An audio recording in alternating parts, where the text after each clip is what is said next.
नमस्कार दोस्तों, आप सभी का स्टडी 91 के इस ऑनलाइन प्लेटफॉर्म पर मैं अमित आप सभी का हार्दिक स्वागत करता हूं। दोस्तों, आज की क्लास में हम सभी शिक्षण की कला पर बात कर रहे हैं। दोस्तों, शिक्षण कला आप सभी का जो आप जानते हैं बिहार स्टेट में क्वेश्चन पूछे जाएंगे 30 प्रश्न, उसके लिए बहुत ही महत्वपूर्ण यह सेशन चल रहा है। आज की क्लास आज का D8 है। दोस्तों, D8 का मतलब है 8वीं क्लास है। आप सभी अगर देखना चाहते हैं पूरी वीडियो को, सारे क्लास को, तो आप सभी प्लेलिस्ट में जाकर के वॉच कर सकते हैं। साथ ही ध्यान देंगे, हम सभी चैप्टर वाइज चीज़ों को कवर करें, जिसमें से बात करें शिक्षक के गुण हैं या टीचर के जो गुण हैं, विशेषताएं हैं, उससे क्वेश्चन पूछे जाते हैं। दोस्तों, पाठ योजना से संबंधित शिक्षण क्या है, सूक्ष्म शिक्षण क्या है, आकलन क्या है, मूल्यांकन क्या है, इन सभी से आप सभी से पेपर में चीज़ें पूछी जाती हैं। तो ध्यानपूर्वक आप सभी को, साथियों को ध्यानपूर्वक चीज़ों को समझना है, देखना है। और पहला प्रश्न आप सभी की स्क्रीन पर होगा और आपको हर प्रश्न का आंसर भी साथी देते हुए आगे बढ़ना है।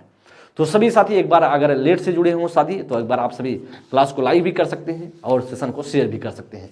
चलेंगे पहले प्रश्न पर। पहला प्रश्न आप सभी की स्क्रीन पर दिखाई दे रहा है और इसके लिए आंसर करने का प्रयास करेंगे।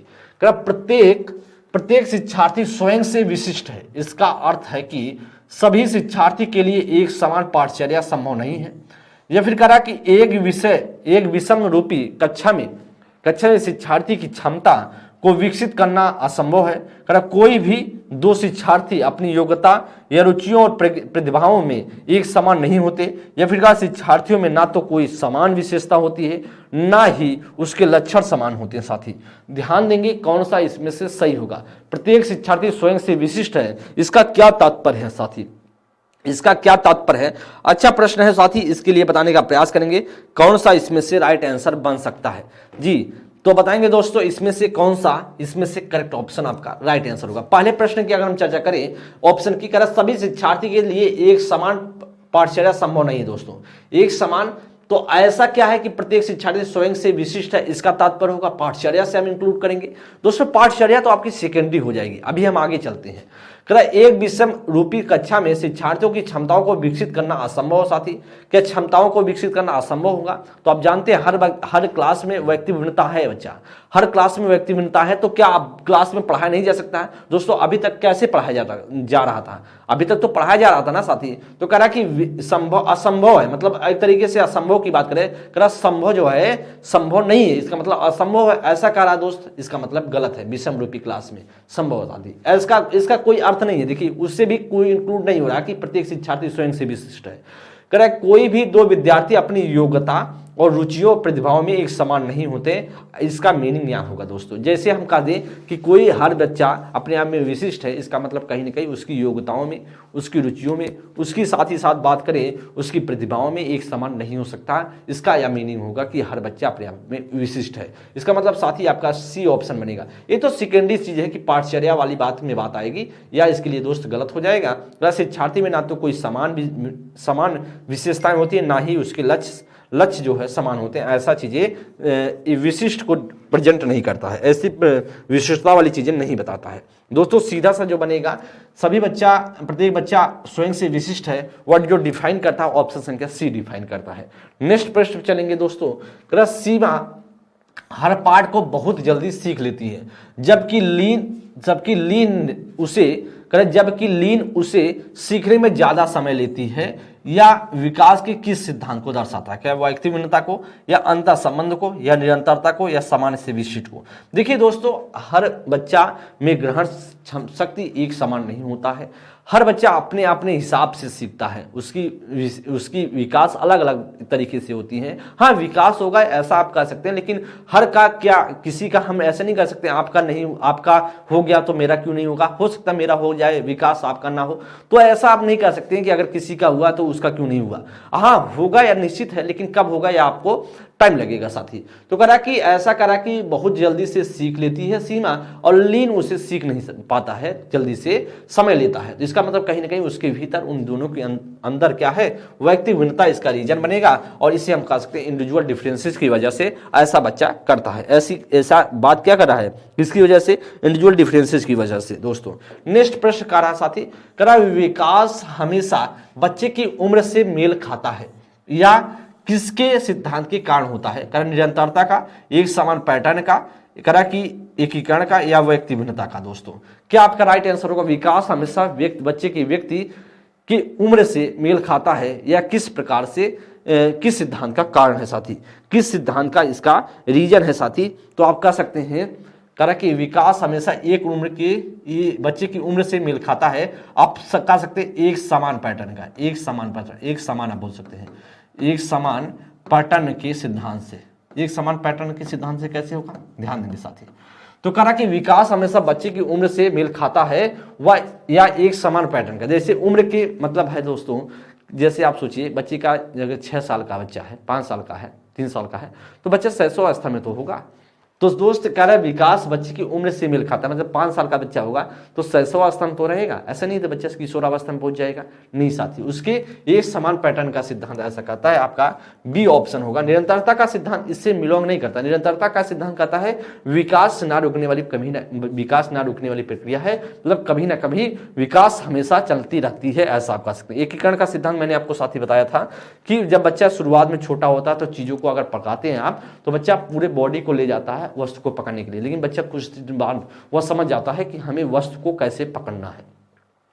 व्यक्ति भिन्नतावाद साथी कहता है कि बच्चे का अपने अपने तरीके से विकास होगा, आप ऐसी तुलना नहीं कर सकते हैं साथी। तो इसमें इस तरीके की कोई घटना है नहीं, तो आपका तीसरे का बी ऑप्शन बन जाएगा। प्रश्न संख्या 4 नंबर के लिए घसीट के चलने से पहले बच्चा अपना सिर उठाने में सक्षम होता है, ऐसा निम्न में से संचालन के कारण होता है। दोस्तों क्या भेदभाव सिद्धांत से होता है, या एकीकरण का सिद्धांत से होता है, या दोस्तों सेफ्लोकॉर्डर सिद्धांत से होता है, या प्रॉक्सिमो डिस्टेंस सिद्धांत से होता है। दोस्तों किस सिद्धांत की वजह से बच्चा ऐसा करता है, दोस्त ध्यान देंगे। आप जानते हैं साथी प्रॉक्सिमो डिस्टल कहता है दोस्तों, आप साथी इसे बोलते हैं शीर्षगामी, इसे बोलते हैं दोस्तों एक तरीके से हम कह सकते हैं शीर्षगामी बोलते हैं। और आप जानते हैं दोस्तों सेफ्लोकॉर्डर को क्या बोलते हैं, आप अधोगामी बोलते हैं। तो कभी कभी ना आपने सुना होगा जो विकास होता है दोस्तों वह मध्य से बाहर की ओर होता है, जिसे हम बोलते हैं अधोगामी। इसे अधोगामी क्या कहेंगे, मध्य से बाहर की ओर, मध्य से बाहर की ओर, मध्य से बाहर की ओर। और आप कह सकते हैं दोस्तों या कह सकते हैं सिर से, शीर्षगामी कहते हैं सिर से पैर की तरफ, सिर से पैर की तरफ, सिर से पैर की तरफ। तो क्या इसमें से राइट आंसर बनेगा, क्या इसमें से साथी बनेगा। करा कि घसीट के चलने से पहले क्या करा है, घसीट से चलने से पहले करा है जी, करा कि घसीट के चलने से पहले बच्चा अपना सिर उठाने में सक्षम होता है, निम्न में से किसका संचालन करता है। तो अब जानते हैं तो घसीट से चलने से पहले तो मतलब मध्य है, जब सिर उठा लेगा तभी तो घसीट के चल पाएगा साथी, इसका मतलब मध्य से आपको सेफ्लोकॉर्डर होगा। आपका इसमें से सी ऑप्शन इसमें से राइट आंसर बनेगा। क्या बनेगा, सी ऑप्शन आपका राइट आंसर बन जाएगा। क्या दोस्तों, आपका सी ऑप्शन इसमें से राइट आंसर बन जाएगा जी। आपका क्या बनेगा दोस्तों, आपका इसमें से जो आप बात करें, आपका जो दोस्त इसमें से बनेगा, आपका इसमें से बन जाएगा आपका सी ऑप्शन इसमें से करेक्ट आंसर बन जाएगा। ठीक है, आगे हम चलेंगे जी। सेफ्लोकॉर्डर जी एकदम दोस्त बात करें जिसे मस्तकोन्मुखी बोलते हैं, मस्तकोन्मुखी, मस्तकोन्मुखी होगा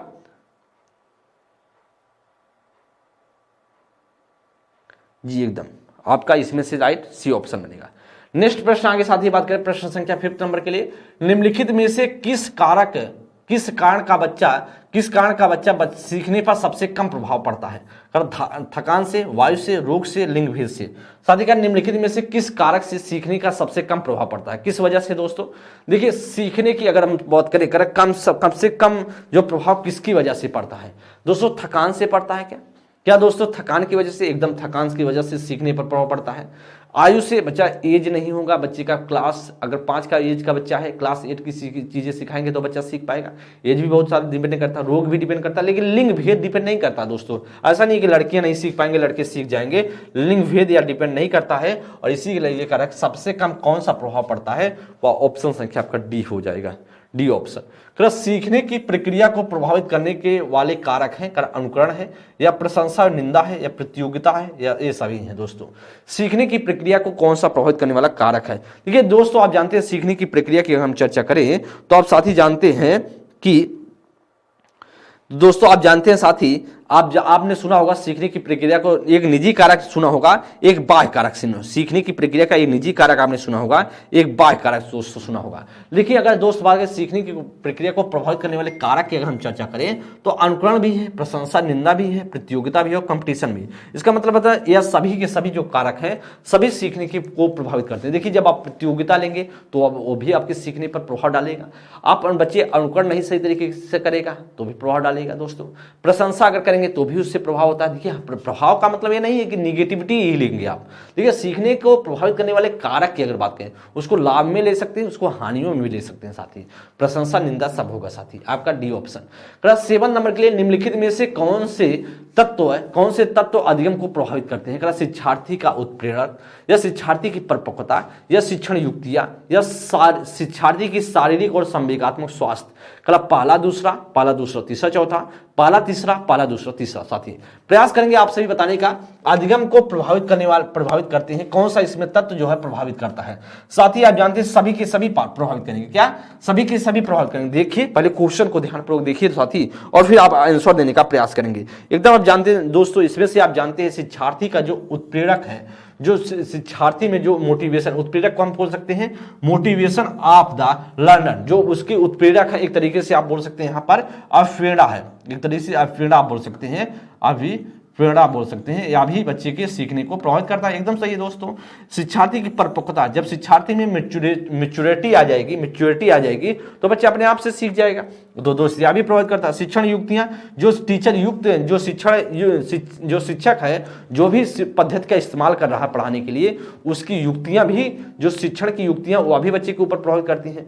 शिक्षार्थी का शारीरिक और संवेगात्मक स्वास्थ्य, यह भी साथी करेगा। इसका मतलब पहला दूसरा तीसरा चौथा सभी सही हैं, तो राइट आंसर क्या बनेगा? बी ऑप्शन इसमें से करेक्ट ऑप्शन बन जाएगा, पहला दूसरा तीसरा चौथा। नेक्स्ट प्रश्न आगे चलेंगे, प्रश्न संख्या 8 नंबर के लिए। अधिगम को प्रभावित करने वाला व्यक्तिगत कारक है संचार के साधन या समवयस्क समूह, अध्यापक या परिपक्वता एवं आयु। क्या दोस्तों अधिगम को प्रभावित करने वाला व्यक्तिगत कारक? देखिए दोस्तों मैंने आपको बताया था अधिगम को प्रभावित करने वाले व्यक्तिगत और निजी कारक दोनों होते हैं। अधिगम को प्रभावित करने वाले व्यक्तिगत एवं निजी कारक दोनों होते हैं। व्यक्तिगत और आप कह सकते हैं व्यक्तिगत जिसे बोलते हैं निजी बोल सकते हैं, व्यक्तिगत या निजी हम बोल सकते हैं। जिसे एक दोस्तों होता है बाह्य कारक, दो होते हैं दो कारक, एक बाह्य कारक या एक बोलते हैं जिसे निजी या व्यक्तिगत कारक। तो दोस्तों इसमें कहा संचार के साधन या समवयस्क समूह या अध्यापक या परिपक्वता एवं आयु। तो दोस्तों यहां में कह रहे व्यक्तिगत कारक क्या होगा दोस्तों? आपका परिपक्वता क्या है आपका होगा, और आयु भी आपका एज भी, ये व्यक्तिगत कारक है। संचार के साधन, दोस्तों संचार के साधन कम्युनिकेशन की जो बात कर सकते हैं आप सभी, एक तरीके से साधन कर सकते हैं, वह आपका बाह्य में आ जाएगा। समवयस्क समूह, जो आपका समवयस्क समूह आपका बाह्य की वजह से, देखिए अगर समवयस्क दोस्तों है आपका तो बाह्य होगा दोस्तों। अगर आप समवयस्क का मतलब एक तरीके से जब उससे मिलेंगे तभी तो होगा, आपको प्रभावित करेगा। अध्यापक, जब अध्यापक के पास जाएंगे तभी तो आपको प्रभावित करेगा दोस्तों, चाहे वो आप पॉजिटिव में हो सकता है चाहे निगेटिव में हो सकता है। लेकिन परिपक्वता और आयु, देखिए परिपक्व आप खुद से होते हैं, आयु आपका ही है, तो आपसे व्यक्तिगत पूछ रहा है जिसे हम बोलते हैं निजी कारक दोस्तों। क्या बोलते हैं दोस्तों? इसे हम क्या बोलते हैं? निजी कारक भी बोलते हैं, ऐसा मैंने आपको बताया भी है, निजी कारक भी बोलते हैं। तो सीधा सा क्या बनेगा साथी? आपका डी ऑप्शन बनेगा। इसे बोलते हैं मैच्योरिटी एंड एज जो है आपका इसमें से बन जाएगा। नेक्स्ट प्रश्न आगे बात करें 9th नंबर के लिए, सीखने के वे कौन से कारक हैं जो सीखने को प्रभावित करते हैं? सीखने के वे कौन से कारक हैं जो सीखने को क्या करते हैं? प्रभावित करते हैं, ऐसा आपसे पूछ रहा है। शिक्षार्थी का शारीरिक और मानसिक स्वास्थ्य का प्रेरणा और उपलब्धि का प्रेरण स्तर या उत्सुकता, इच्छा शक्ति या उपयुक्त सभी। दोस्तों मैंने आपको बताया सीखने को बाह्य और निजी कारक दोनों होते हैं। तो शारीरिक और मानसिक स्वास्थ्य या भी आपका बच्चे के सीखने पर प्रभावित करेगा, एकदम सही है। प्रेरणा और उपलब्धि और प्रेरणा स्तर भी प्रभावित करता है, उत्सुकता और इच्छा शक्ति भी है। इसका मतलब कहीं ना कहीं आपका डी ऑप्शन बनेगा कि नहीं बनेगा? एकदम साथी बन जाएगा। सीखने के लिए सभी के सभी प्रभावित करेंगे। शिक्षार्थी का जो शारीरिक मानसिक स्वास्थ्य या भी तो करेगा साथ ही साथ आप यह भी कर सकते हैं प्रेरणा उपलब्धि भी तो करेगा, साथ ही साथ आप ऐसा भी कर सकते हैं उत्सुकता और इच्छा शक्ति। अब उसी उत्सुकता नहीं है, उसमें इच्छा शक्ति नहीं है, तो बच्चा कैसे सीख पाएगा? कभी नहीं सीख पाएगा। तो एक तरीके से आप कह सकते हैं ए बी सी तीनों सही हैं, और जब तीनों सही हैं तो इसका मतलब आपका डी ऑप्शन बनेगा साथी। नेक्स्ट प्रश्न 10 नंबर के लिए, दो विद्यार्थी एक ही अवतरण को पढ़ते हैं, दो विद्यार्थी एक ही अवतरण को पढ़ते हैं, अवतरण का मतलब एक तो समझिए कि एक ही चीजों को पढ़ रहे हैं, अवतरण को पढ़ते हैं, फिर भी इसके बिल्कुल भिन्न अर्थ लगाते हैं। मतलब एक बच्चा, देखिए दोनों चीजें, दो स्टूडेंट है एक ही चीजें पढ़ रहे हैं और एक स्टूडेंट उसका अर्थ दूसरा निकालता है, एक स्टूडेंट दूसरा निकालता है। उसके बारे में निम्नलिखित में से क्या सत्य होगा, में से क्या सत्य होगा? संभव नहीं है, क्योंकि अधिगम का आशय अर्थ लगाना नहीं है। कह संभव नहीं है या विद्यार्थी को से दोबारा पढ़ना चाहिए। कह कि संभव है क्योंकि शिक्षक से अवतरण को समझाया नहीं गया, या संभव है क्योंकि व्यक्ति के अधिगम को विविध कारण विविध विधियों से प्रभावित करते हैं। दोस्तों कौन सा इसका कारण होगा, इसका सत्य कौन सा होगा? दोस्तों क्या रीजन हो सकता है कि आपको एक ही अवतरण दिया गया पढ़ने के लिए बच्चे को और अपने अपने अलग अलग मीन्स लगाते हैं, इसका क्या रीजन होगा साथी? संभव नहीं है दोस्तों, एकदम संभव है। देखिए साथी, अगर आपको कोई चीज आपको दिया जाए पढ़ने के लिए और हमें दिया जाए तो हम अपने दूसरे हिसाब से सोचेंगे, आप दूसरे हिसाब से सोचेंगे।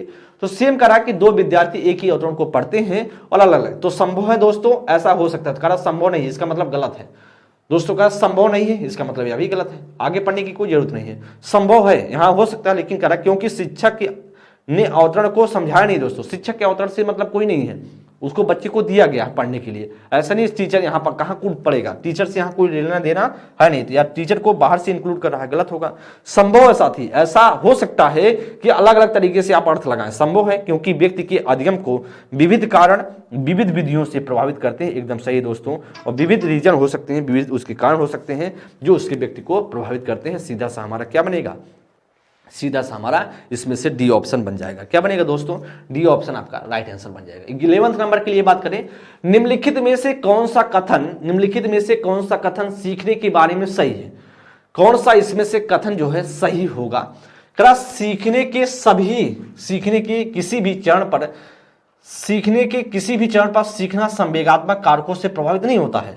सीखना मूल रूप से मानसिक क्रिया है।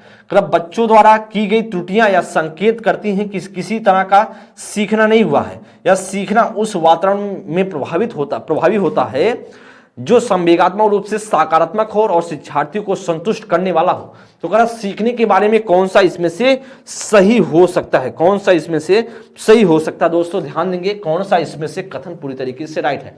देखिए अगर हम बात करें ए ऑप्शन पे, कह सीखने की किसी भी चरण पर सीखना संवेगात्मक कारकों को प्रभावित नहीं होता। दोस्तों एकदम है, संवेगात्मक कारक क्यों नहीं हो करते? एकदम संवेगात्मक किसी भी चरण पर सीखना संवेगात्मक कारकों से प्रभावित नहीं होता है दोस्तों, प्रभावित होता है। या दोस्त आपका ए ऑप्शन क्या है? गलत हो जाएगा, ए ऑप्शन आपका गलत होगा। सीखना मूल रूप से मानसिक क्रिया, दोस्तों सीखना सिर्फ मानसिक क्रिया आप कर सकते हैं दोस्तों, आप जानते हैं सीखना सामाजिक क्रिया है दोस्तों, ऐसा आप गलत है।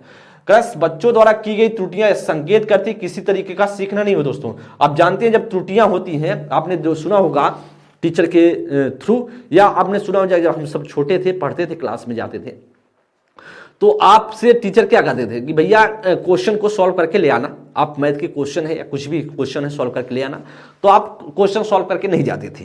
और जब नहीं जाते थे तो टीचर कहते थे कि भैया क्या आपने पढ़ा, आपको समझ में आ गया? आप कहते हैं हाँ सर ये समझ में आ गया।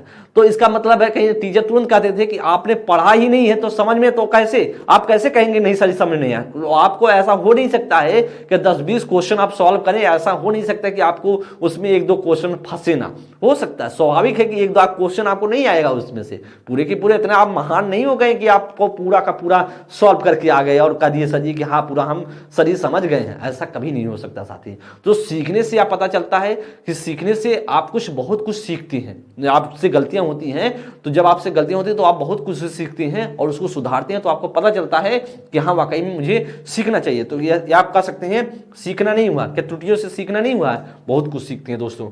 सी ऑप्शन आपका गलत होगा। सीखना उस वातावरण में प्रभावित होता है जो संवेगात्मक रूप से सकारात्मक हो और शिक्षार्थियों को संतुष्ट करने वाला हो, एकदम ऑप्शन संख्या डी बन जाएगा। नेक्स्ट प्रश्न चलते हैं 12 नंबर के लिए, निम्नलिखित में से कौन सा एक व्यक्तिगत अंतर नहीं है जो संभवतः अधिगम को प्रभावित कर सकता है? शारीरिक द्रव्यमान या बुद्धिमत्ता, अनुभव या प्रेरणा? करा कि व्यक्तिगत अंतर नहीं है जो संभवतः अधिगम को प्रभावित कर सकता है। ये दोस्त बताएंगे। क्या दोस्त आप जानते हैं बुद्धिमत्ता क्या है? प्रभावित कर सकता है? नहीं, एकदम कर सकता है। बुद्धि अनुभव है दोस्तों या कर सकता है, क्योंकि अनुभव आपके पास कम है, किसी के पास अनुभव ज्यादा है, वह बहुत इंपैक्ट डालता है। अब फिर मोटिवेशन या भी इंपैक्ट डालता है। लेकिन शारीरिक द्रव्यमान भैया आप मोटे हैं पतले हैं उससे क्या लेना देना है। हाँ बहुत से ऐसे हैं जो पतले हैं लेकिन उसमें समझने की क्षमता ज्यादा है। मोटे ऐसा नहीं कि मोटे हैं आपको ज्यादा क्षमता होगी सीखने की, आप पतले हैं ऐसा कुछ नहीं। तो दोस्तों शारीरिक द्रव्यमान से कोई लेना देना नहीं होता है, व्यक्तिगत अंतर नहीं है। और आप ऐसा कर सकते हैं, आपका ए ऑप्शन इसमें से राइट आंसर बन जाएगा, 22-12 का ए ऑप्शन। 13 नंबर में करा निम्न में से अधिगम में योगदान देने वाले मनोवैज्ञानिक कारकों में से कौन सा शामिल नहीं है। करा कि अधिगम की इच्छा या प्रेरणा, रुचि, विषय वस्तु का स्वरूप, कौन सा इसमें साथी होगा। करा अधिगम की इच्छा, कौन सा इसमें वैज्ञानिक कारकों में शामिल नहीं है दोस्तों। कौन मनोवैज्ञानिक कारकों में कौन सा इसमें से शामिल नहीं होगा। दोस्तों आप ध्यान देंगे अधिगम की इच्छा कौन सा होगा, निम्न में से अधिगम में योगदान देने वाले वैज्ञानिक कारकों में से शामिल नहीं है। बताएंगे दोस्त इसमें से कौन सा आपका राइट आंसर होगा। देखिए अधिगम की इच्छा या मनोवैज्ञानिक कारक है दोस्तों। अधिगम की इच्छा सीखने की इच्छा है या मनोवैज्ञानिक कारक हो जाएगा। मोटिवेट है तो ये आपका मनोवैज्ञानिक कारक है। रुचि है मनोवैज्ञानिक है, ठीक है। लेकिन विषय वस्तु का स्वरूप या मनोवैज्ञानिक कारक तो नहीं है, ये मनोवैज्ञानिक कारक नहीं, विषय वस्तु का स्वरूप। दोस्तों इसका आपका राइट आंसर बनेगा आपका डी ऑप्शन। नेक्स्ट प्रश्न चले 14 नंबर के लिए। निम्नलिखित में से कौन सा एक व्यक्तिगत अंतर नहीं है जो अधिगम को प्रभावित करता है। व्यक्तिगत अंतर नहीं है जो अधिगम को प्रभावित करता है, मतलब लिंग है, ऊंचाई है, या सामाजिक आर्थिक स्थिति है, या जाति है। दोस्तों कौन सा इसमें से है जो व्यक्तिगत अंतर नहीं है, जो व्यक्तिगत मतलब पर्टिकुलर अंतर नहीं है जो अधिगम को प्रभावित करता है, मतलब सार्वजनिक तरीके से आप कह सकते हैं दोस्त, बात कर सकते हैं जो व्यक्तिगत अंतर नहीं है। दोस्तों कहते लिंग, भैया जेंडर क्या व्यक्तिगत अंतर तो है भाई। आप जेंडर तो व्यक्तिगत अंतर को डिपेंड करता है कि नहीं भाई। कोई लड़का कोई लड़की या व्यक्तिगत अंतर को डिपेंड करता है। सामाजिक आर्थिक स्थिति आपकी व्यक्तिगत हो सकता है, आपका जो सहपाठी हुआ अच्छे घर से बिलोंग करता है उसको उसका इन्वायरमेंट अलग हो, आपका उस तरह के इन्वायरमेंट ना हो, आपको उस तरह की चीजें प्रोवाइड ना हो पाती हो। जातियां भी आपके को प्रभावित करती है, लेकिन ऊंचाई इसका कोई प्रभाव नहीं है। आपका बी ऑप्शन इसमें से राइट आंसर बनेगा। 15 नंबर के लिए कर अध्यापक का कौन सा कार्य उपयुक्त अधिगम वातावरण बनाने में मदद नहीं करता है। कर कौन सा अधिगम वातावरण बनाने में मदद नहीं करता सकते हो। कर कि बच्चों को सुरक्षा का भाव देना, या बच्चों की स्वतंत्रता का भाव देना, या बच्चों को अन्य बच्चों की आलोचना करने देना, या बच्चों को निर्भय बनाना। दोस्तों कौन सा है कि जो मदद नहीं करता है वातावरण बनाने में, कौन सा इसमें से मदद नहीं करता है, कौन सा इसमें से मदद नहीं करता। दोस्तों बच्चों को सुरक्षा का भाव देना या अधिगम को बात करें शिक्षक के तौर पर अगर बात किया जाए, अध्यापक को कौन सा कार्य उपयुक्त अधिगम वातावरण बनाने में मदद नहीं करता। दोस्तों बच्चों को सुरक्षा का भाव देना या तो मदद करेगा, सुरक्षा का भाव देना अधिगम वातावरण में बनाने में माहौल तो देगा दे। दोस्तों बच्चों को सुरक्षा का भाव देना या इन्वायरमेंट से है कि नहीं टीचर बच्चे की, ठीक है। बच्चों को स्वतंत्रता का भाव देना, बच्चे को फ्रीडम मतलब एक स्वतंत्र तरीके से सोचने देना, यह भी बच्चे के वातावरण पर डिपेंड करेगा। मतलब शिक्षक को ऐसा करना चाहिए। अध्यापक का कौन सा कार्य उपयुक्त अधिगम वातावरण बनाने में मदद करेगा, ठीक है, यह भी सही है। बच्चों को अन्य बच्चों की आलोचना करने देना, यही दोस्तों नहीं होगा। या माहौल बनाया जाता है क्या, एक बच्चों का दूसरे बच्चों के साथ आलोचना करना, सी ऑप्शन गलत होगा। आलोचना करना नहीं, सी ऑप्शन आपका राइट आंसर। निर्भय बनाना यह भी सही है, टीचर को बनाना चाहिए बच्चों को निर्भय, एकदम सही है। 16 नंबर के लिए दोस्त कारक निम्नलिखित में से कौन सा कारक अधिगम को सकारात्मक प्रकार से प्रभावित करता है।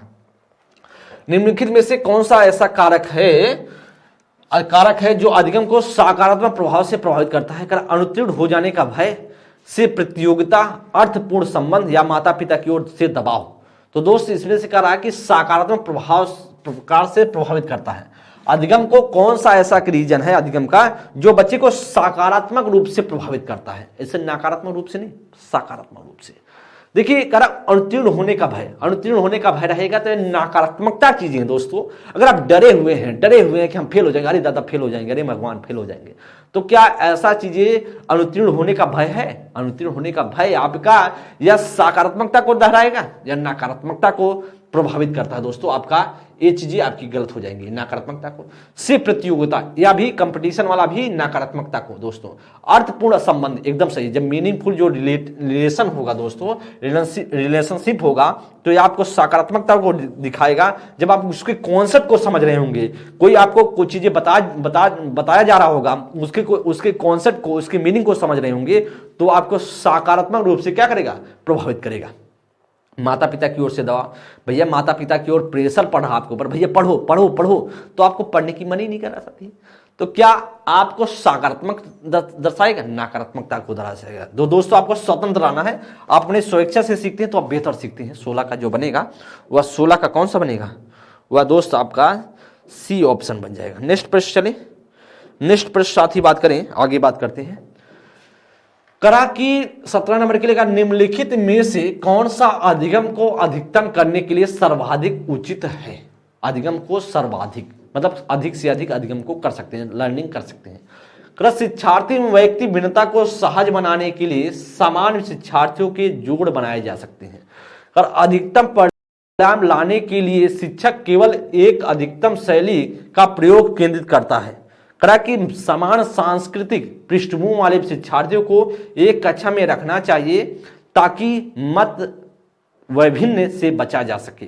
या शिक्षिका को अपनी संज्ञानात्मक शैली के साथ साथ शिक्षार्थियों की संज्ञानात्मक शैली की पहचान करनी चाहिए। बेहतर दोस्त है, अधिगम को अधिकतम किससे बनाया जा सकता है, मतलब अधिगम को किससे बहुत बेहतर बनाया जा सकता है, अधिगम को बहुत अच्छे से किया जा सकता है, किस प्रकार का माहौल आपको यह दिखाता है कि अच्छा बनेगा।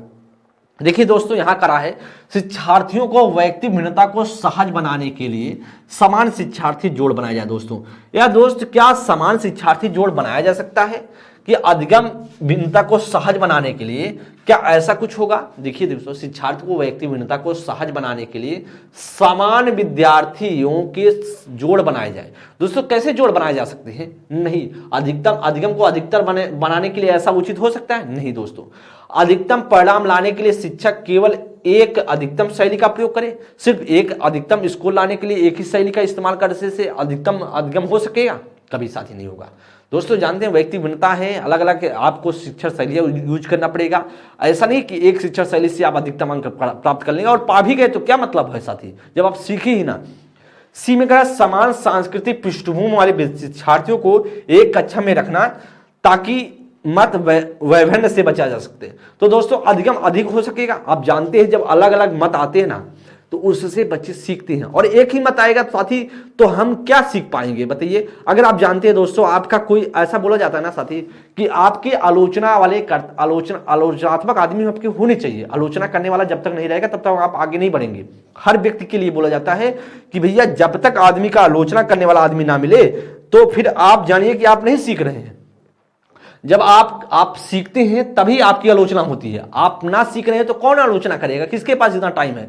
आपसे जलने वाले तभी पैदा होंगे जब आप अगर दोस्त कोई अच्छा काम कर रहे होंगे। तो जब इसमें करा कि आपसे मत वैभिन्न से बचना चाहिए तो इसका मतलब कहीं गलत है। भाई साहब आलोचना होनी चाहिए ना, उससे बहुत कुछ सीखते हैं। शिक्षिका को अपनी संज्ञानात्मक शैली के साथ साथ शिक्षार्थियों की संज्ञानात्मक शैली का पहचान करनी चाहिए। और जब शिक्षिका जो है अपनी संज्ञानात्मक शैली के साथ साथ शिक्षार्थियों की संज्ञानात्मक शैली को पहचान जाएंगी तो अधिकतम रूप से सिखा पाएंगी। उसके रुचियों को, बच्चे की रुचियों को पहचान जाएंगी, बच्चे के चीजों को सीख जाएंगी। बच्चा कितना अच्छे से सीख सकता है मेरी बातों को, कितना कॉन्सेप्चुअल जो हम नॉलेज देते हैं, जो बच्चे को कॉन्सेप्ट में बना पाता है कि नहीं बना पाता है। जब तक शिक्षिका जब अच्छे से माहौल को समझ जाएंगी ना साथी और स्टूडेंट के, तो अपने शिक्षण विधियों को बदलेंगे, अपने संज्ञानात्मक शैलियों को बदलेंगी। उसी हिसाब से शिक्षार्थियों की संज्ञानात्मक शैली को जब पहचान जाएंगी तो अच्छी तरीके से अधिगम हो पाएगा और अच्छे माहौल से अधिगम हो पाएगा। इसका मतलब है अधिगम तभी अधिक हो सकता है जब शिक्षार्थी के बारे में टीचर समझ जाए।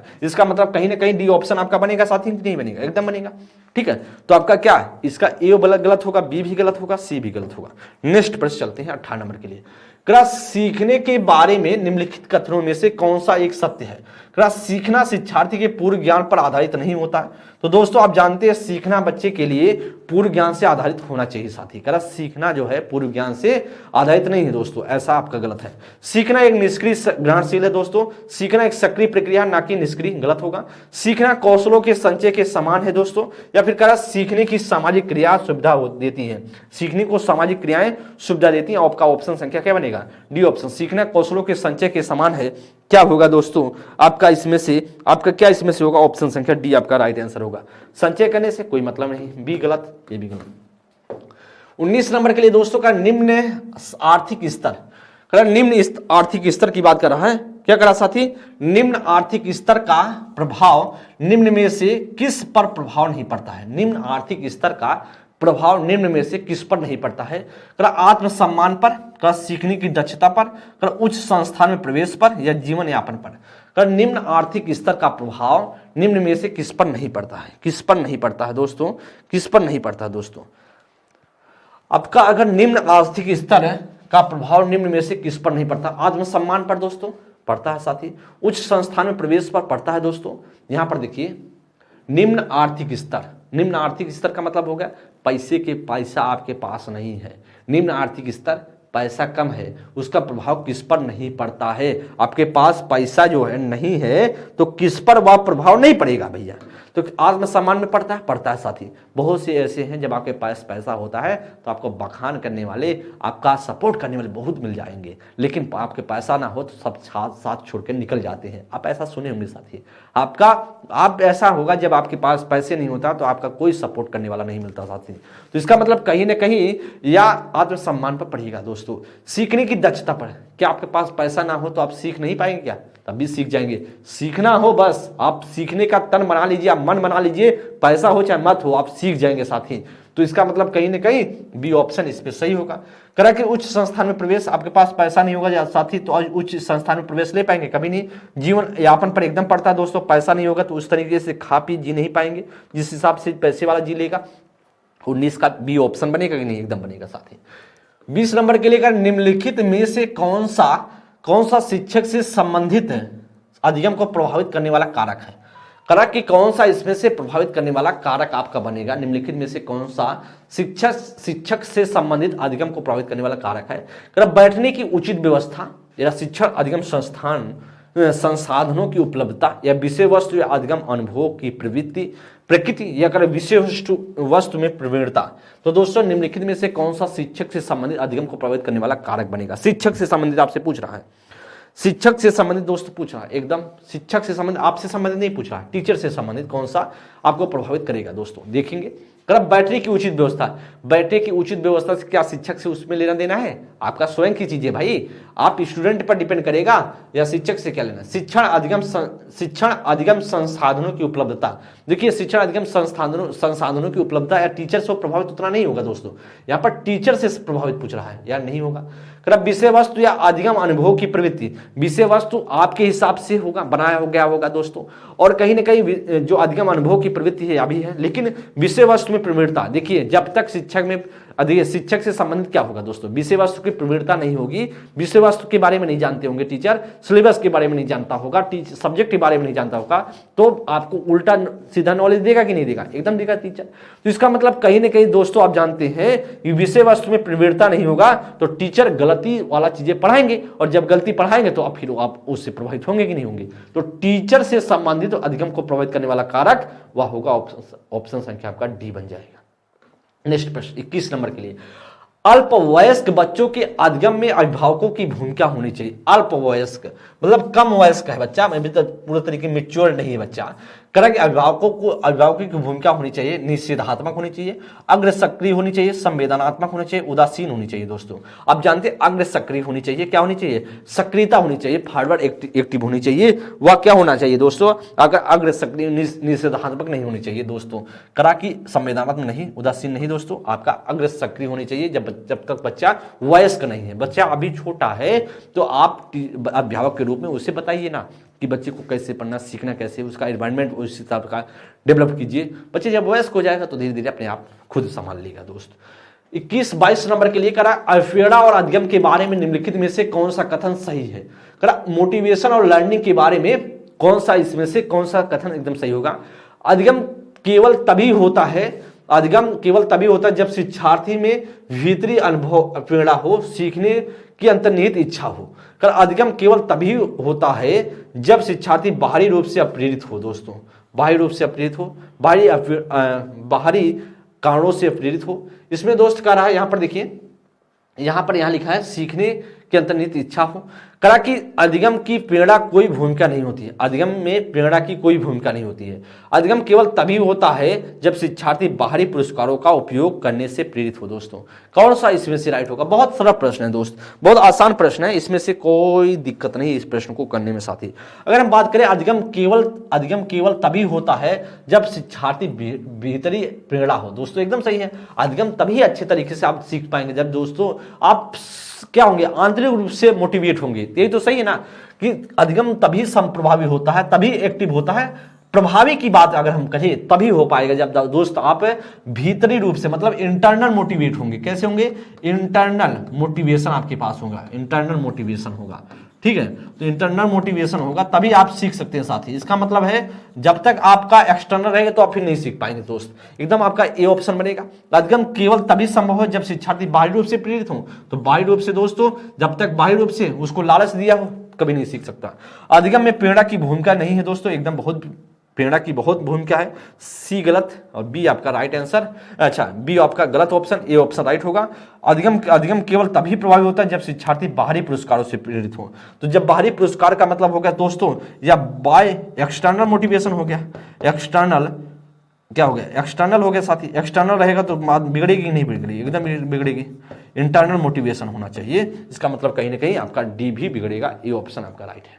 23 नंबर के लिए, कक्षा में बच्चों को प्रेरित समझा जा सकता है यदि, कक्षा में बच्चों को प्रेरित समझा जा सकता है कब समझा जा सकता है? यदि वे अच्छी तरीके से वर्दी पहने स्कूल में आते हैं। दोस्तों क्लास में आप कब मोटिवेट बच्चों को समझेंगे? जब बच्चा वर्दी अच्छे से पहन के आएगा। यह कह रहा है वे कक्षा में अनुशासन बनाए रखें, बच्चा एकदम अनुशासन में है, तब आप कहेंगे बच्चा मोटिवेट है। कह रहा कि वे सभी उपस्थिति में नियमित हो दोस्तों, एकदम टाइम टू टाइम आ जाए तो वह मोटिवेट है। वे शिक्षक की स्पष्टीकरण प्राप्त करने के लिए प्रश्न पूछते हैं दोस्तों, तब आप बताएंगे कब आप सोचेंगे बच्चा प्रेरित होगा। बेहतरीन प्रश्न है दोस्तों, बताएंगे आप कब बच्चे आप मानेंगे बच्चा मोटिवेट होगा अच्छे तरीके से, कब बच्चा अच्छे तरीके से मोटिवेट। दे बच्चे देखिए वे अच्छी तरीके से वर्दी पहने स्कूल में आते हैं तो आप कहेंगे भैया मोटिवेट होगा।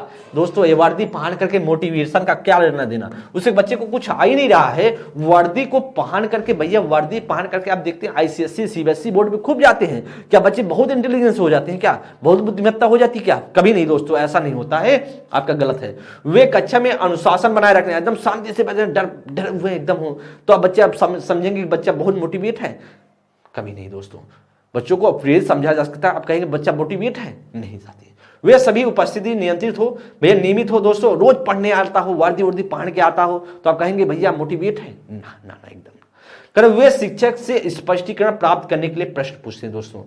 मोटिवेट होगा तब जब लगेगा जब टीचर क्लास में बैठा हो, पढ़ा रहे हो और बच्चा बैठ करके सर जी हमें चीजें समझ नहीं आया है, और जहां जहां समझ में आया उसको पूछे तो लगेगा बच्चा सीख रहा है और बच्चे सीखने की कोशिश कर रहा है। बच्चा अगर बच्चे को नहीं पता है तो बच्चा पूछ रहा है ना टीचर से कहीं ना कहीं, और टीचर के रूप में आपका काम भी है कि भैया उसके बाद उसके भीतर भ्रांतियां हैं जो स्पष्ट नहीं चीजें उसको समझाए ना साथी। और इसीलिए आपका इसमें से राइट आंसर होगा स्पष्टीकरण प्राप्त करने के लिए प्रश्न पूछते हैं, तब आप कहेंगे बच्चा मोटिवेट है।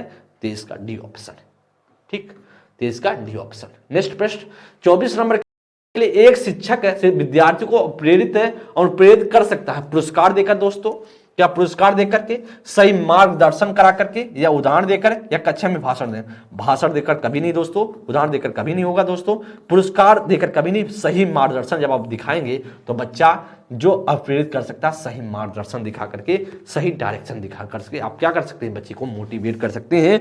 आप जब बच्चे को कुछ नहीं चाहिए साथी, बच्चा अगर हम सही डायरेक्शन में बच्चे को पहुंचा देते हैं तो बच्चा अपने, देखिए बच्चे के पास चाहे कोई भी स्टूडेंट हो, कोई भी रहे दोस्तों, जैसे आपको क्या है, आप या स्टेट का जो क्लास मेरे द्वारा प्रोवाइड हो रहा है, इससे अगर हम सही डायरेक्शन में आपको चीजें पढ़ा रहे हैं तो आपको कहीं ना कहीं भीतर यह लगेगा सर जी अगर आपकी वजह से या जो भी टीचर आपको सहयोग कर रहे हैं, जितने भी जहाँ से आप पढ़ रहे होंगे, जो भी आपके टीचर हेल्प कर रहे होंगे, तो कहीं ना कहीं आपके लक्ष्य तक आपको भीतर से मोटिवेट करेंगे। नहीं भैया हमारे कॉन्सेप्ट जो पेपर में हमसे पूछे जाएंगे वो मेरा कॉन्सेप्ट क्लियर हो रहा है, और उसके लिए आप मोटिवेट होते चले जाएंगे। तो एक शिक्षक विद्यार्थी को ऑपरेट कर सकता है एक सही मार्गदर्शन दिखा करके, एक मार्ग अच्छे तरीके डायरेक्शन जो हो उसको सही डायरेक्शन में अगर दिखा दे तो बच्चा अपने आप को लक्ष्य की प्राप्ति कर लेगा और मोटिवेट होता चले जाएगा साथी। तो सीधा सा मतलब बनेगा बी ऑप्शन, पुरस्कार देकर के अगर हम 10-20 हज़ार रुपये दे देंगे तो मोटिवेट हो जाएंगे? नहीं साथी, वहाँ पा जाएंगे फिर खा हो के खत्म कर देंगे।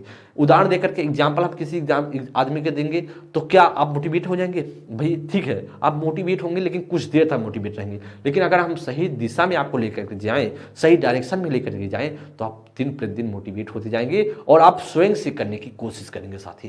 क्लास में भाषण देकर हम मार एकदम भाषण दे रहे हैं, आपको ज्ञान बांच रहे हैं, तो उससे कोई मतलब नहीं साथी। तो 24 का जो बनेगा वह बी ऑप्शन बनेगा। 25 नंबर के लिए कक्षा में विद्यार्थियों को अधिगम के लिए प्रेरित करने हेतु किस युक्ति का उपयोग नहीं कर सकते? दोस्तों आप उपयोग नहीं कर सकते, आप नहीं कर सकते। छात्रों में स्वस्थ प्रतिस्पर्धा स्थापित करके, फिर उन्हें आत्मगौरव की अनुभूति करा करके, फिर उनकी अत्यधिक प्रशंसा करके, या गतिविधि आधारित शिक्षण अधिगम विधियों का प्रयोग करके। दोस्तों या दोस्तों आप करा कि कौन सा ऐसा होगा, कौन सा ऐसा कंडीशन है, कौन सी ऐसी युक्ति है जो उपयोग नहीं कर सकते हैं आप क्लास में बच्चों को मोटिवेट करने का? मतलब करा कि क्लास में कक्षा में विद्यार्थी को अधिगम के लिए प्रेरित करने हेतु तो कौन सी युक्ति का उपयोग नहीं कर सकते? दोस्तों क्या प्रतिस्पर्धा स्थापित, स्वस्थ प्रतिस्पर्धा स्थापित करना अच्छा है?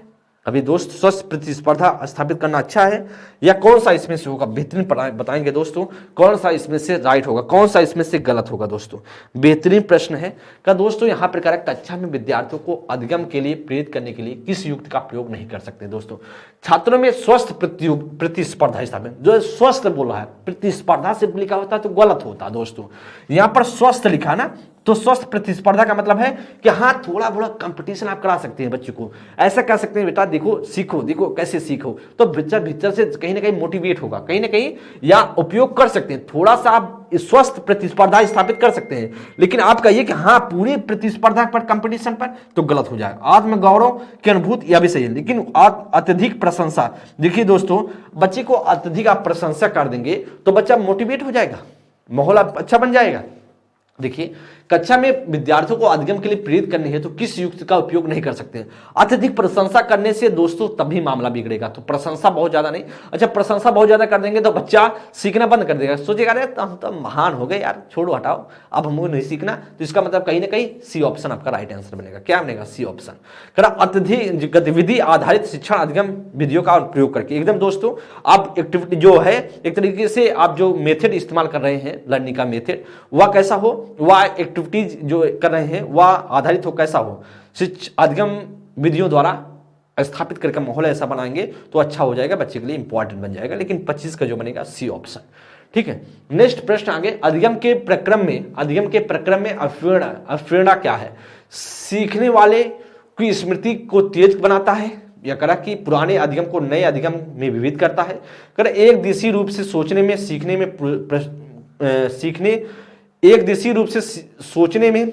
सीखने वालों को प्रस्तुत करता है, या नए सीखने वालों में अधिगम के लिए रुचि का सृजन करता है। साथी इसमें से क्या होगा? 26 नंबर के लिए क्या आपका राइट आंसर बनेगा, क्या आपका करेक्ट ऑप्शन बनेगा? कौन सा इसमें से आपका राइट आंसर दोस्त बन सकता है? जी प्रयास करेंगे बताने का। कौन सा अधिगम के प्रक्रम में अवप्रेरणा है? क्या सीखने वाले स्मृति को तेज बनाता है? दोस्तों कभी नहीं। क्या पुराने अधिगम को नए अधिगम को विविध करता है? ना ना, एकदम नहीं होगा। अवप्रेरणा क्या अधिगम में, जो अधिगम है, अधिगम में अवप्रेरणा का योगदान होता है पुराने अनुभव को नए अनुभव में विविध करना, दोस्त जोड़ता साथी। एक दिशा रूप में सोचने में नहीं दोस्तों, बहुदिशा में सोचने के लिए प्रेरित करता है। यहाँ पर बहुदिशीय रूप से आप लिख सकते हैं, बहुदिशीय सोचने में, बहुदिशा में सोचने। देखिए जब आप मोटिवेट हो जाएंगे तो आप बहुदिशा में सोचने लगेंगे। नए सीखने वालों में अधिगम के लिए रुचि का सृजन करके, एकदम सही है दोस्तों, रुचि बना देगा। मोटिवेट अगर बच्चा हो जाएगा तो रुचि इंटरेस्ट बना देगा, और जब इंटरेस्ट बना देगा तो बच्चा अपने आप सीख जाएगा। 26 का D option is the right answer. 27 number के लिए बालकों के सीखने में प्रेरणा को किस रूप में उपयोगी माना जाता है? प्रेरणा को किस रूप में उपयोगी माना जाता है? बालक के व्यक्ति भिन्नता का आदर, या पुरस्कार एवं दंड, प्रशंसा और भर्त्सना, या उपयुक्त सभी। तो बालकों को सीखने में प्रेरणा को किस रूप में उपयोगी माना जाता है? दोस्तों किस रूप में उपयोगी माना जाता है, आप बताएंगे किस रूप में उपयोगी माना जाता है प्रेरणा को? बालकों को सीखने में प्रेरणा को किस रूप में उपयोगी माना जाता है? बालक के व्यक्ति भिन्नता का आदर, या पुरस्कार एवं दंड, या प्रशंसा एवं भर्त्सना, उपयुक्त सभी। बालकों को सीखने की प्रेरणा के रूप में किस रूप में उपयोगी माना जाता है? दोस्तों ना दोस्तों, आपका इसमें से जो राइट आंसर होगा कौन सा होगा? प्रयास करेंगे बताने का। क्या होगा दोस्तों, बालकों को सीखने में प्रेरणा को किस रूप में उपयोगी माना जाता है? बालक की व्यक्ति भिन्नता के आदर, जी दोस्तों एकदम उपयोगी माना जाता है। बालकों को व्यक्ति भिन्नता का आदर, इसके रूप में बालकों को सीखने की प्रेरणा के रूप में उपयोगी माना जाता है बालक के व्यक्ति भिन्नता का आदर, एकदम साथी। तो कहीं ना कहीं प्रेरणा को उपयोगी माना जाता है उसके व्यक्ति भिन्नता का आदर। पुरस्कार और दंड में ना एकदम नहीं होगा। प्रेरणा, प्रशंसा और भर्त्सना नहीं, उपयोग सभी आपका नहीं हो सकता, ये ऑप्शन इसमें से। 28 नंबर के लिए साथी कह रहा है कि सीखने की प्रक्रिया में अप्रेरणा क्या है? सीखने की प्रक्रिया में अप्रेरणा क्या है? शिक्षार्थी की स्मरण शक्ति को पायना बनाती है, पिछले सीखे हुए को नए अधिगम से अलग बनाती करती है, या शिक्षार्थियों को एक दिशा में सोचने के लिए योग्य बनाती है, या शिक्षार्थी में सीखने के प्रति रुचि का विकास करती है दोस्तों। या सीखने की प्रक्रिया में अप्रेरणा का योगदान क्या दोस्तों? कहीं ना कहीं सीखने के प्रति क्या करती है? इंटरेस्ट पैदा करती है। मैंने आपको यही बताया, शिक्षार्थियों में सीखने के प्रति क्या करती है दोस्तों? कहीं ना कहीं इंटरेस्ट पैदा करती है कि नहीं करता है? एकदम अप्रेरणा ऐसा करता है कि नहीं? क्या स्मरण शक्ति को पायना बनाती है? स्मरण शक्ति से कहां लेना देना, गलत हो जाएगा। करा कि पिछड़े सीखे हुए नए सीखने में अलग करती है दोस्तों, जोड़ती है ना कि अलग करती है दोस्त। यहाँ पर एक दिशा में सोचने में एकदम गलत हो जाएगा। अप्रेरणा का मतलब है कई तरीके से बच्चा सीखने, कई तरीके से सीखने लगे, मतलब सोचने लगे, समझने लगे, जिससे अपसारी चिंतन के विकास हो, सृजनात्मक चिंतन का विकास हो। इसका मतलब ए गलत हो जाएगा, बी भी गलत हो जाएगा, सी भी गलत होगा, राइट आंसर डी बनेगा साथी। आगे नेक्स्ट बात करें 29 नंबर के लिए, बालक में क्रियाओं को नियमित करने तथा रुचि उत्पन्न करने के लिए कौन सा कारक उत्तरदायी है? क्या प्रेरणा है, समझ है, ज्ञान है, अध्ययन है? कहा कि स्वाध्ययन है दोस्तों। बालक में क्रियाओं को नियमित करने और रुचि उत्पन्न करने के लिए कौन सा उत्तरदायी होगा? कौन सा उत्तरदायी हो? बहुत बेहतरीन प्रश्न है साथी। तो दोस्तों आप जानते हैं अप्रेरणा अधिगम का राजमार्ग है, अप्रेरणा अधिगम का राजमार्ग है। एक डिफिनेशन है स्किनर का जो बहुत महत्वपूर्ण है। तो इसमें कहा बालक में क्रियाओं का नियमित करने तथा रुचि उत्पन्न करने के लिए कौन सा उत्तरदायी होगा? वह प्रेरणा होगा। आपका यहां पर प्रेरणा कर देंगे साथी, यहां पर प्रेरणा होगा, मोटिवेशन। क्या होगा? मोटिवेशन, प्रेरणा। तो आपका यहां पर राइट आंसर हो जाएगा ए ऑप्शन।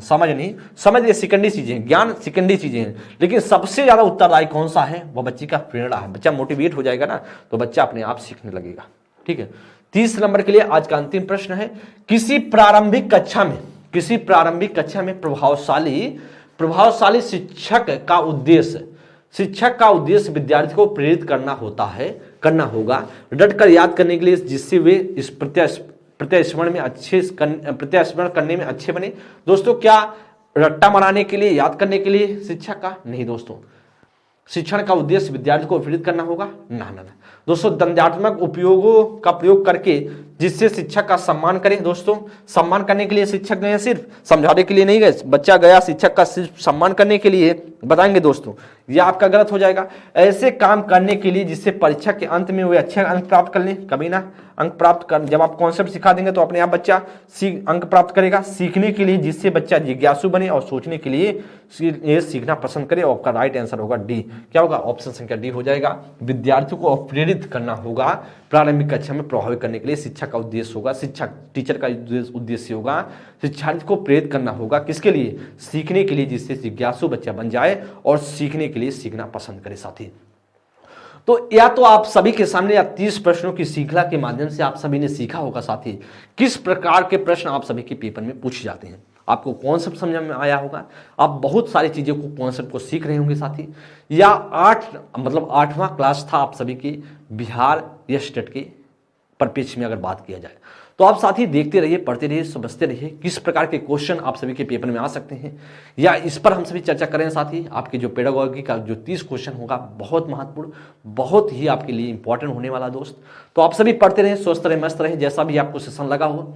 साथ ही एक बार क्लास एंड होने के बाद आप सभी अपने राय कमेंट बॉक्स में पिन कर देंगे और आप सभी के कमेंट का मुझे बेसब्री से इंतजार होता है कि आप सभी को क्या चाहिए, आपको किस तरीके से आपको और भी यूनिक चीज़ें दी जाएं या क्या कैसा हो, जो भी आप अपने राय, क्योंकि अपने हिसाब से देखिए मैं तो अपने हिसाब से बेटर करने की कोशिश करता हूं साथी, जितना मुझसे हो पाता है मैं तो करता हूं। लेकिन अगर आप भी कुछ राय देंगे तो हो सकता है कुछ ऐसा राय दे दें जो मेरे लिए इंपॉर्टेंट हो और उस तरीके से अगर हम आपको पढ़ाएं तो हो सकता है कि आपके लिए पेपर के लिए उपयोगी साबित हो जाए साथी।